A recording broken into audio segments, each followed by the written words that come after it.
আমাদের দরবার শরীফের খলিফা এবং ডাক্তার আমাদের আতিকুর রহমান চৌধুরী নুমান ভাই দু একটি মুতাহার ভাই সম্পর্কে স্মৃতিচারণ করছেন। আউযু বিল্লাহি মিনাশ শাইতানির রাজিম। বিসমিল্লাহির রহমানির রহিম। আসসালামু আলাইকুম। আমি দরবারে আসি 2006 সালে। জানাল ভাই প্রথম আমার দরবারে সেটা আমি তখন থেকে আসা শুরু করি।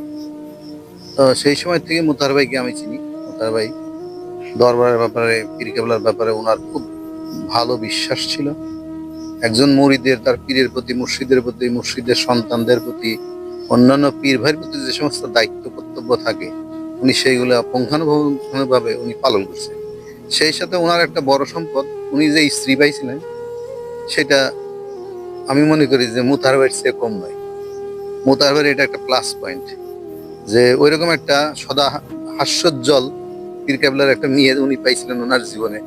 এটা ওনার কর্মকাণ্ডে অনেক প্রভাব ফেলছে। আর সন্ততির ব্যাপারেও তার যে সমস্ত দায়িত্ব কর্তব্য ছিল সেগুলো সে সুচারুভাবেই পালন করে গেছে। দরবারের ব্যাপারে উনি যথেষ্ট আন্তরিক ছিল এবং আমরাও ওনার দ্বারা অনেক উপকৃত হয়েছি। বিভিন্ন ব্যাপারে উনি আমাদের পরামর্শ দিতেন কোনটা কিভাবে। আমি তো যখন আসি তখন তো আমি একটু বেশি রাগী ছিলাম, একটু জ্বালালি টাইপেরই ছিলাম, আমার একটু রাগ বেশি ছিল বিভিন্ন কারণে। কারণে সেগুলো এখন অনেকটাই কমে গেছে পীর কেবলার ফাইজে। মুতাহার ভাই সবসময় দেখছি যে কোনো বিয়াদবি হলে কারো দরবারের ইয়ের প্রতি বা কোনো উচ্চ বাচ্চা হলে কিছু হলে মুতাহার ভাই এটা থামাই দিতেন।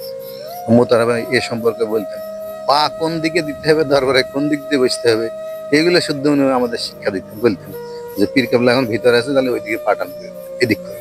এই যে মুতাহার ভাইয়ের আদব এগুলা মুতাহার ভাই কাছ থেকে আমরা শিখছি। এবং আরেকটা কথা পরিশেষে বলবো, ওনার যে শেষ জীবনে যে একটা আমরা দেখলাম যে ওনার একটা পা বা আস্তে আস্তে দুইটা পা হয়ে গেল। উনি বিভিন্ন কারণে চিকিৎসাতে গড়িমসি গেলেন, বিভিন্ন করলেন, পরে অতীতে হলো। কোনো কিছুই তো ভাগ্যের বাইরের কিছু না, ভাগ্যের লিপি। আর এরকম না হলে হয়তো ও এত নিরবিচ্ছিন্ন ভাবে আল্লাহ দেখতে পারতো। দেখা গেল ওই রাজশাহী সম্পদের পিছিয়ে ছোটাছুটি করতো, ওই ছেলের পিছিয়ে ছোটাছুটি করতো, মেয়ের বাড়ি ছোটাছুটি করতো, বিভিন্ন দিকে ছোটাছুটি করতো।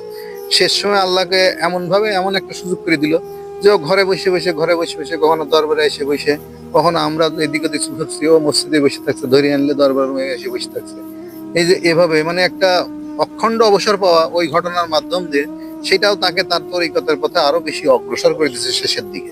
হ্যাঁ, কারণ মানুষ একটা জায়গায় নির্দিষ্ট জায়গায় আবদ্ধ না হইতে পারলে এই রাস্তার স্বাদ পাওয়া সম্ভব না। আমরা এই যে ছোটাছুটি করে বেড়াই, ডাক্তার মানুষ, আমরা এই ভালো স্বাদ বুঝি না। এই আসি পীর কেবলার মহব্বতে, আসি যাই ঘুরি ফিরি, কিন্তু ওই যে যেভাবে হীরা গুহায় বসার কথা পীর কেবলা বারবার বলেন, কয়েক বছর ধরেই বলছেন পীর কেবলা হীরা গুহায় বসার কথা, তো মুতাহার ভাই সেটা পরিপূর্ণরূপে শেষের দিকটায় খুব করতে পারছেন। আল্লাহ ওনাকে এহসান করছিলেন। সর্বোপরি ওনার আমি কল্যাণ কামনা করি, ওনার রুহের মাগফিরাত কামনা করি। ওনার জীবনের যদি কোনো ভুল ত্রুটি বিচ্যুতি থাকে, আমরা ওনার জন্য তওবা করি। এই তওবার বিনিময়ে যেন আল্লাহ ওনাকে ক্ষমা করে দেন। আস্তাগফিরুল্লাহ রাব্বি মিন কুল্লি জামবি ওয়া আতুবু ইলাইহি, আস্তাগফিরুল্লাহ রাব্বি মিন কুল্লি জামবি ওয়া আতুবু ইলাইহি, আস্তাগফিরুল্লাহ রাব্বি মিন কুল্লি জামবি ওয়া আতুবু ইলাইহি। আল্লাহ গো, আমাদের তওবা তুমি গ্রহণ করে, তার জীবনের যদি কোনো ভুল ত্রুটি বিচ্যুতি থাকে, যার থেকে সে তওবা না করেই যদি মরে থাকে, আল্লাহ তুমি মাফ করে দাও আল্লাহ। কারণ সে আমাদের পীর ভাই ছিল আল্লাহ। সে যেভাবে এই দরবারকে সম্মান দেখায়, এই দরবারের লোকজনকে সম্মান দেখায় চলতে পারছে, ওইভাবে চলার মতো আমাদের মৃত্যুর নাম তো তৌফিক দান করো।